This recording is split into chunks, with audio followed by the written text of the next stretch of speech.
Hello friends, வணக்கம். Welcome back to my channel. இன்றைக்கி நம்ம சேனலில் கருவுற்ற பெண்களுக்கு ஈஸியாக சுகப்பிரசவம் ஆகிறதுக்கான டிப்ஸ் தாங்க சொல்ல போகிறோம். பொதுவாக கருவுற்ற எல்லா பெண்களுக்குமே சுகப்பிரசவம் ஆகணும் அப்படின்னு தாங்க ஆசையாக இருக்கும். ஆனால் இது எல்லாருக்குமே சாத்தியப்படுறதில்ல சில காரணங்களால். நம்ம கர்ப்பத்தோட முதல் மாதத்தில் இருந்தே சில ஸ்டெப்ஸ் எல்லாம் ஃபாலோ பண்ணோம்னா ஈஸியாக நம்மளுக்கு சுகப்பிரசவம் ஆகுங்க. அது என்னென்ன அப்படின்னு நம்ம பார்க்கலாம் வாங்க. நீங்கள் கருவுற்ற அந்த முதல் நாளிலிருந்து உங்களோட உணவு முறைகளையும் சரி, வாழ்க்கை முறையிலையும் சரி கொஞ்சம் மாற்றங்களை கொண்டு வரணுங்க. அப்படி நீங்கள் செஞ்சாலே ஈஸியாக உங்களுக்கு சுகப்பிரசவம் நடக்கும். அது மட்டும் இல்லாமல் உரிய வயதில் திருமணம் நடந்து அது தொடர்ந்து கர்ப்பமும் அடைச்சிருந்தீங்க அப்படின்னா ஆரோக்கியமான சுகப்பிரசவம் நடைபெற அதிக வாய்ப்புகள் இருக்குங்க. நம்ம ஒன்றும் ரொம்ப கஷ்டப்பட தேவையில்லை. அன்றாட நம்ம வீட்டில் செய்யக்கூடிய சின்ன சின்ன வேலைகளை நீங்கள் செஞ்சாலே போதும், ஈஸியாக நார்மல் டெலிவரி ஆகிடுங்க. சரி, அது என்னென்ன குறிப்புகள்னு இப்போ பார்க்கலாம். ஃபஸ்ட்டு உணவாக இருந்தாலும் சரி, ஜூஸாக இருந்தாலும் சரி, இல்லை ஸ்நாக்ஸு சிற்றுண்டியாக இருந்தாலும் சரி, அந்த கருவுற்ற முதல் நாள்லேருந்து தரையில் உட்காந்து சம்மணம் விட்டு நீங்கள் சாப்பிட்றத வழக்கத்தில் வச்சுக்கோங்க. இரண்டாவது பார்த்திங்கன்னா, காய்கறி நறுக்கும்போது மேஜை மீது வச்சு நின்றுக்கிட்டே நறுக்கக்கூடாதுங்க. உட்காந்து தான் நீங்கள் நறுக்கணும். அந்த காலத்துலாம் பார்த்திங்கன்னா படத்தில் கூட இல்லைனா நம்மளோட பாட்டிங்க கூட கீழே உட்காந்து அருவமனை வச்சுட்டு தான் அறிவாங்க. அது ஒரு நல்ல எக்ஸசைஸு. மூன்றாவது பார்த்திங்கன்னா, டைனிங் டேபிளில் உட்காந்து சில பேர் சாப்பிடுவாங்க இல்லையா, அந்த மாதிரியே தவிர்த்துடுங்க. அப்படி சாப்பிடக்கூடாது. தரையில் உட்காந்து சாப்பிட்றதுனால உங்களுக்கு சுகப்பிரசவம் ஆகும் அப்படின்னு சொல்கிறாங்க.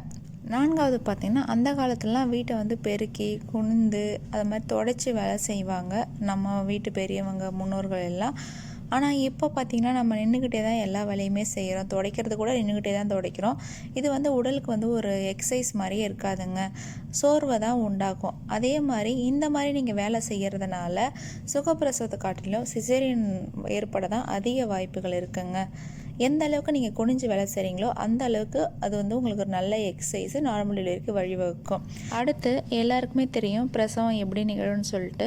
பிரசவ காலத்தில் யோனி வழியாக குழந்தையோட தலை வெளியேறும்பொழுது தாயோட இடுப்பு எலும்பு இருக்கு இல்லையா, அது விரிவடையணுங்க.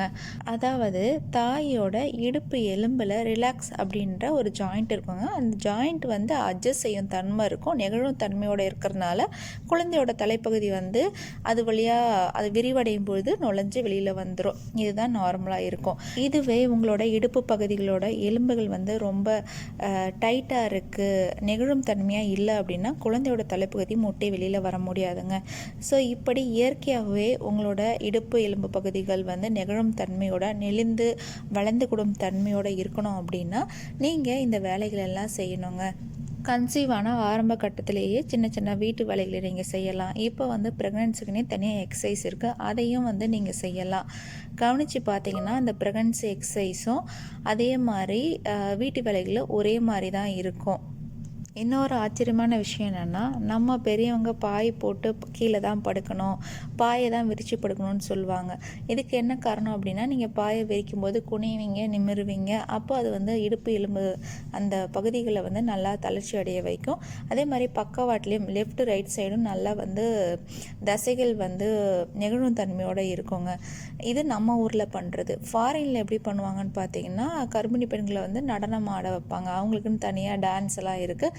அந்த மாதிரி பண்ணும்பொழுது ஈஸியாக சுகப்பிரசவமாகவும் பெயினே இல்லாமல். இயல்பாக கருத்தரித்து அந்த பெண் எளிமையான வீட்டு வேலைகளை செஞ்சு குனிஞ்சு நிமிர்ந்து இருந்தாலே போதுங்க, அவங்களுக்கு ஈஸியாக சுகப்பிரசவமாகும். அவங்களோட இடுப்பு எலும்பு பகுதிகளெலாம் ஈஸியாக விரிஞ்சு குடிக்கும். குழந்தை வெளியில் வந்துடுங்க. நம்ம பயப்படவே தேவையில்லை. அதே சமயத்தில் செயற்கை முறையில் கருத்தரித்து அடிக்கடி கருசிதைவு ஏற்படுறவங்க, கர்ப்பகால நீரிழிவு இருக்கிறவங்க, ரத்த அழுத்த பிரச்சனை இருக்கிறவங்க மருத்துவரோட ஆலோசனைப்படி தான் அதுக்கான உரிய பயிற்சிகளை நீங்கள் செய்யணுங்க. நீங்களாக எக்ஸசைஸோ மற்ற வேலைகளோ செய்யக்கூடாது. உங்களை பெட் ரெஸ்ட்டில் இருக்க சொன்னால் கண்டிப்பாக நீங்கள் இருக்கணும். மருத்துவர் சொல்கிறபடி கேளுங்க. ஈஸியாக உங்களுக்கும் சுகப்பிரசவமாக அதிக வாய்ப்புகள் இருக்குங்க. ஸோ நம்ம செய்ய வேண்டியது என்னென்னு பார்த்தீங்கன்னா, கர்ப்பம் தரித்த அன்னைக்கிலேருந்து நீங்கள் செய்ய வேண்டியது கீழே உட்காந்து சாப்பிடுங்க, டைனிங் டேபிள் அதிகமாக யூஸ் பண்ணாதீங்க, ஹெல்த்தியாக சாப்பிடுங்க, சமணங்கால் போட்டு உட்காருங்க. அதே மாதிரி ப்ரெக்னென்சிக்குன்னு எக்ஸசைஸ் இருக்குது. அது எந்த பிரச்சனையும் இல்லைனா நீங்களே பண்ணலாம். இல்லை டாக்டரை கன்சல்ட் பண்ணிட்டு அந்த எக்ஸசைஸ்லாம் பண்ணுங்கள். ஹெல்த்தியாக சாப்பிடுங்க, கஷாயம் குடிங்க. ஈஸியாக நார்மல் ஆகுங்க. நம்ம பயப்படவே தேவையில்லை. நீங்கள் உங்கள் கடமைகளை கரெக்டாக செய்யுங்க. தானாக ஈஸியாக பெயின் இல்லாத சுகப்பிரசவம் ஆகும். ஓகே ஃப்ரெண்ட்ஸ், வேறு ஒரு யூஸ்ஃபுல்லான வீடியோட மீண்டும் சந்திக்கிறேன். கண்டிப்பாக இந்த வீடியோ உங்களுக்கு பயனுள்ளதாக இருக்கும்னு நம்புகிறேன். நம்ம சேனலை புதுசாக பார்க்குறீங்கன்னா சப்ஸ்கிரைப் பண்ணிக்கோங்க, லைக் பண்ணுங்கள், கமெண்ட் பண்ணுங்கள். எந்த ஒரு டவுட்டாக இருந்தாலும் கண்டிப்பாக நான் உங்களுக்கு ரிப்ளை பண்ணுறேன். வேறு ஒரு யூஸ்ஃபுல்லான வீடியோட மீண்டும் சந்திக்கலாம். பாய். தேங்க்யூ.